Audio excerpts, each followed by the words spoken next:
Today we are going to see how to prepare for UPSC examinations. So,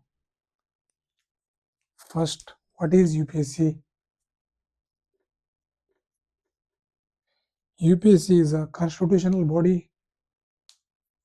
ಅದೊಂದು constitutional body. ಅದೊಂದು ಏನು ಮಾಡುತ್ತೆ, group A ಮತ್ತು group B ಸರ್ವಿಸ್ಗಳಿಗೆ ಅಖಿಲ ಭಾರತ ಅಂದರೆ ಭಾರತದಲ್ಲಿ ಯಾವ ಕಡೆನಾದರೂ ಗ್ರೂಪ್ ಎ ಮತ್ತು ಗ್ರೂಪ್ ಬಿ ಸರ್ವಿಸ್ಗಳಿಗೆ ಅಭ್ಯರ್ಥಿಗಳನ್ನು ಆಯ್ಕೆ ಮಾಡೋದು ಈ UPSCಯ ಕೆಲಸ. ಓಕೆ, ಈ UPSC ಏನು ಮಾಡುತ್ತೆ, ವರ್ಷಕ್ಕೆ ಒಂದು ಸಾರಿ ಅಂದರೆ ಜನವರಿಲಿ ನೋಟಿಫಿಕೇಶನ್ ಕಾಲ್ ಮಾಡ್ತಾರೆ. ಯಾವ್ಯಾವುದಕ್ಕೆ ನೀವು ಅನ್ಕೋಬೋದು, all India service, IAS, IPS or IRS ಈ ಥರಕ್ಕೆ ಕಾಲ್ ಮಾಡ್ತಾರೆ. ಜನವರಿ ಕಾಲ್ ಮಾಡಿದ್ರೆ ನಿಮಗೆ ಫೆಬ್ರವರಿವರೆಗೂ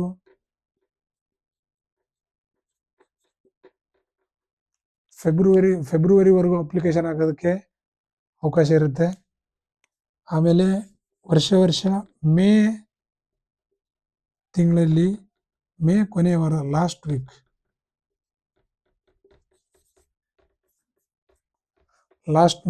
ವೀಕಲ್ಲಿ ನಿಮಗೆ ಎಕ್ಸಾಮ್ ಇರುತ್ತೆ. ಈ ಎಕ್ಸಾಮ್ಗೆ ನೀವು ಅಟೆಂಡ್ ಆಗಬೇಕಂದ್ರೆ ಎಲಿಜಿಬಿಲಿಟಿ ಇಷ್ಟೇ, ನಿಮಗೆ ಬ್ಯಾಚುಲರ್ ಡಿಗ್ರಿ, ಯಾವುದಾದ್ರೂ ಡಿಗ್ರಿ ಆದರೂ, ಯಾವುದೇ ಫೀಲ್ಡಲ್ಲಾದ್ರೂ ಡಿಗ್ರಿ ಆಗಿರಬೇಕು ಅಷ್ಟೇ, ಯಾವುದೇ ಫೀಲ್ಡಲ್ಲಾದರೂ ಆಗಲಿ. ಅಥವಾ ಫೈನಲ್ ಇಯರ್ಗೆ ಅಪಿಯರ್ ಆಗೋರು ಈ ಎಕ್ಸಾಮ್ಗೆ ಅಪ್ಲೈ ಮಾಡ್ಬೋದು. ಓಕೆ,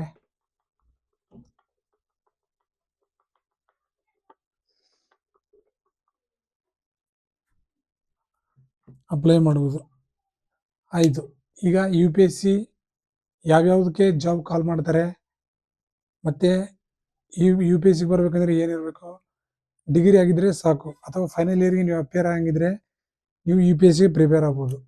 UPSC ಪ್ರಿಪೇರ್ ಆಗ್ಬೇಕಂದ್ರೆ ಫಸ್ಟ್ ಏನು ಮಾಡ್ಬೇಕು, ನೀವು UPSCಲಿ ಎಷ್ಟು ಪೇಪರ್ ಇರುತ್ತೆ ಅಂತ ಫಸ್ಟ್ ಇನ್ಫಾರ್ಮೇಷನ್ ಕೊಡ್ತೀನಿ.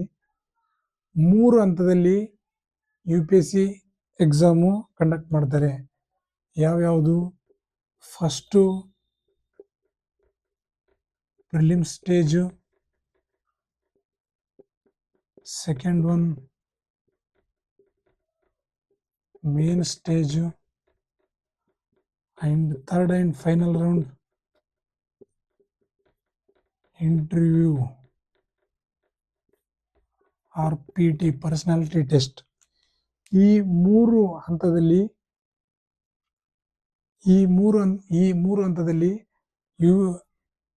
ಹಂತಗಳ ಮೂಲಕ ನೀವು ಫೈನಲ್ ಆಗಿ ನಿಮ್ಮನ್ನು ಸೆಲೆಕ್ಟ್ ಮಾಡ್ತಾರೆ.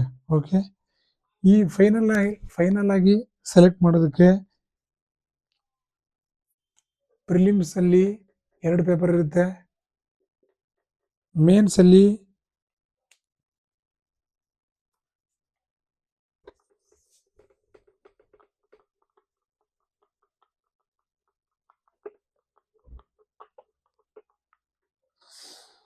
ಓಕೆ. ಮೊದಲು ಫಸ್ಟ್ ಸ್ಟೇಜ್ ಬಗ್ಗೆ ಮಾತಾಡೋಣ.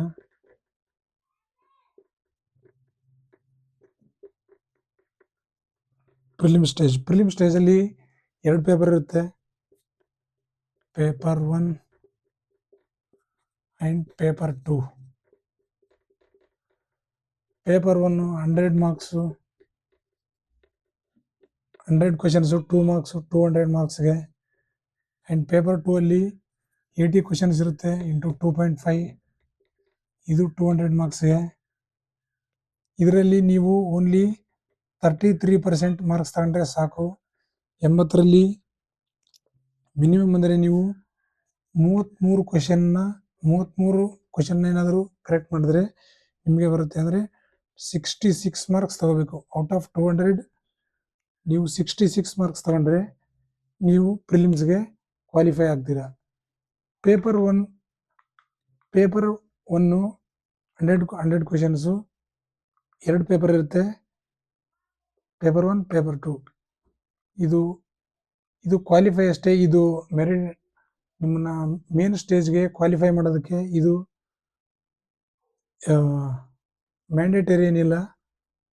ಬಟ್ ನೀವು ಇದರಲ್ಲಿ ಕ್ವಾಲಿಫೈ ಆದರೆ ಸಾಕು. ಬಟ್ ಪೇಪರ್ 1ನಲ್ಲಿ ಏನಿದೆ ಇದ್ರ ಮುಖಾಂತರ ಮಾತ್ರ ನಿಮ್ಮನ್ನ ಮೇನ್ಸ್ಗೆ ಸೆಲೆಕ್ಟ್ ಮಾಡ್ತಾರೆ. ನೀವು ವರ್ಷ ಏನಾದರೂ ನೋಡ್ತಾ ಇದ್ರೆ ಲಾಸ್ಟ್ 5 ವರ್ಷದಿಂದ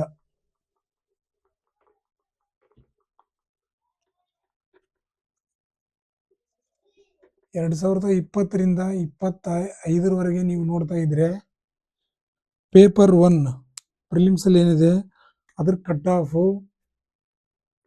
100ರನ್ನ ದಾಟ್ತಾ ಇಲ್ಲ.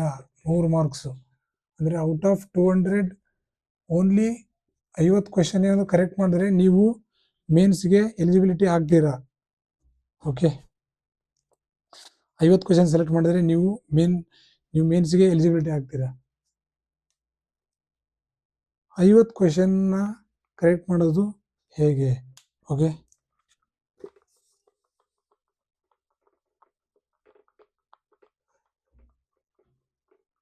ನೀವು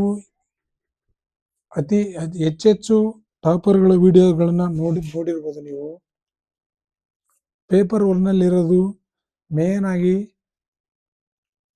ತುಂಬ ಸಬ್ಜೆಕ್ಟ್ ಇದೆ, 9 ಸಬ್ಜೆಕ್ಟ್ ಇದೆ. ಆದರೆ ನಿಮಗೆ ನೀವು ಈ 4 ಸಬ್ಜೆಕ್ಟ್ಗಳನ್ನ ಆ ವಿಷಯಗಳನ್ನ ಕರೆಕ್ಟಾಗಿ ಏನಾದರೂ ನೀವು ಓದಿದ್ರೆ ನೀವು ಪ್ರಿಲಿಮ್ಸ್ ಎಕ್ಸಾಮ್ನ ಕ್ಲಿಯರ್ ಮಾಡ್ಬೋದು. ಯಾವ್ಯಾವುದು? First history, second polity, and third economics, and fourth geography.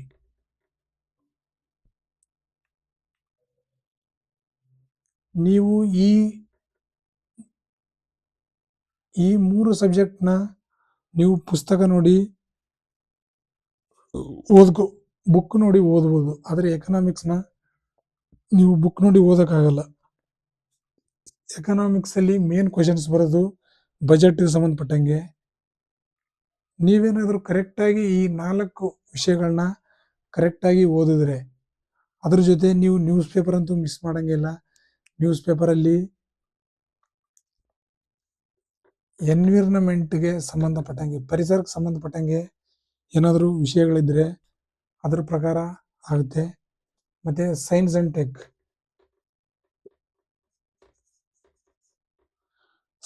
ಟೆಕ್ಗೆ ಸಂಬಂಧಪಟ್ಟಂಗೆ ನಿಮಗೆ ಗೊತ್ತಿರುತ್ತೆ. ಈ 4 ವಿಷಯಗಳನ್ನ ನೀವೇನಾದರೂ ಕರೆಕ್ಟಾಗಿ ಓದಿದ್ರೆ ನೀವು UPSC ಪ್ರಿಲಿಮ್ಸ್ನ ಕ್ಲಿಯರ್ ಮಾಡ್ಬೋದು. Okay, let's see one by one.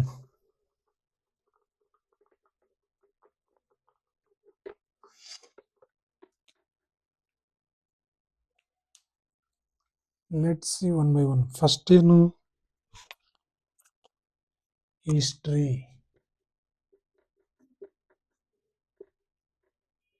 ಹಿಸ್ಟ್ರಿಲಿ 4 part ಇದೆ. ಏನು?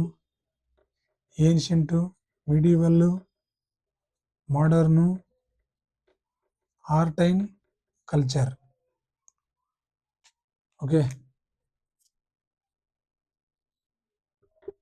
ಏನ್ಷಿಯಂಟ್ ಹಿಸ್ಟ್ರಿ ಏನಾದರೂ ನೀವು ಓದಬೇಕಾದ್ರೆ ನೀವು ಪ್ರಿಪೇರ್ ಆಗ್ತಾ ಇದ್ರೆ ಎಲ್ಲ ವಿಷಯಗಳಿಗೆ ಕೇವಲ ಒಂದೊಂದೇ ಬುಕ್ನ ಫಾಲೋ ಮಾಡಿ. ಎಲ್ಲ ಬುಕ್ನ ಫಾಲೋ ಮಾಡೋದಕ್ಕೆ ಹೋಗ್ಬೇಡಿ. ಕೇವಲ ಒಂದು ಬುಕ್ಕು. ಏನ್ಷಿಯಂಟ್ಗೆ ಯಾವುದು? RS ಶರ್ಮಾ ಬುಕ್ನ ತಗೊಳ್ಳಿ. ಮಿಡಿವಲ್ಗೆ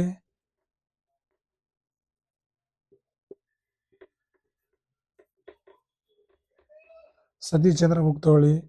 ಮಾಡರ್ನಿಸ್ಟ್ಗೆ ಮೇನ್ ಬುಕ್ ಸ್ಪೆಕ್ಟ್ರಮ್ ಒಂದಿದೆ, ಅದೊಂದು ಸಾಕು. ಆರ್ಟ್ ಆ್ಯಂಡ್ ಕಲ್ಚರ್ಗೆ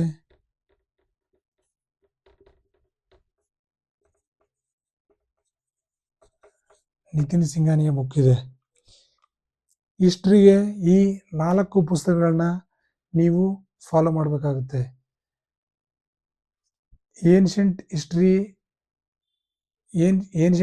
ಎಲ್ಲಿಂದ ಎಲ್ಲಿವರೆಗೂ ಬರುತ್ತೆ? ಇಂಡಸ್ ವ್ಯಾಲಿ ಸಿವಿಲೈಸೇಷನ್ ಇಂದ ಹಿಡಿದು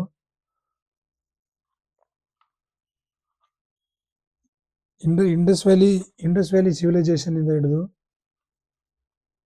ಈ 10ನೇ ಶತಮಾನ ಏನ್ ಬರುತ್ತೆ ಅಲ್ಲಿವರೆಗೂ ನೀವು ಇದು ಏನ್ಷಂಟ್ ಅಲ್ಲಿ ಕವರ್ ಆಗುತ್ತೆ. 10ನೇ ಶತಮಾನದಿಂದ ಅಂದ್ರೆ ದೆಹಲಿ ಸುಲ್ತಾನರಿಂದ ಹಿಡಿದು 1750 ವರೆಗೆ ಅಂದ್ರೆ ಬ್ರಿಟಿಷ್ ಈಸ್ಟ್ ಇಂಡಿಯಾ ಕಂಪನಿ ಎಲ್ಲಿ ಬರುತ್ತೆ ಅಲ್ಲಿವರೆಗೂ ಅದು ಮಿಡಿವಲ್ ಅಲ್ಲಿ ಕವರ್ ಆಗುತ್ತೆ. ಇನ್ನು ಮಾಡರ್ನ್ ಹಿಸ್ಟ್ರಿ ಬರ್ಬೇಕಂದ್ರೆ ಮಾಡರ್ನ್ ಹಿಸ್ಟ್ರಿ ಬರೋದು 1750 ಇಂದ 1947 ವರೆಗೆ ಏನಾಯ್ತು ಅದು ಮಾಡರ್ನ್ ಹಿಸ್ಟ್ರಿಲಿ ಬರುತ್ತೆ. ಈ ಏನ್ಷಂಟ್, ಮಿಡಿವಲ್, ಮಾಡರ್ನ್ ಈ ಎಲ್ಲದರಲ್ಲಿ ಬರುವಂತ ಆರ್ಟ್ ಅಂಡ್ ಕಲ್ಚರ್,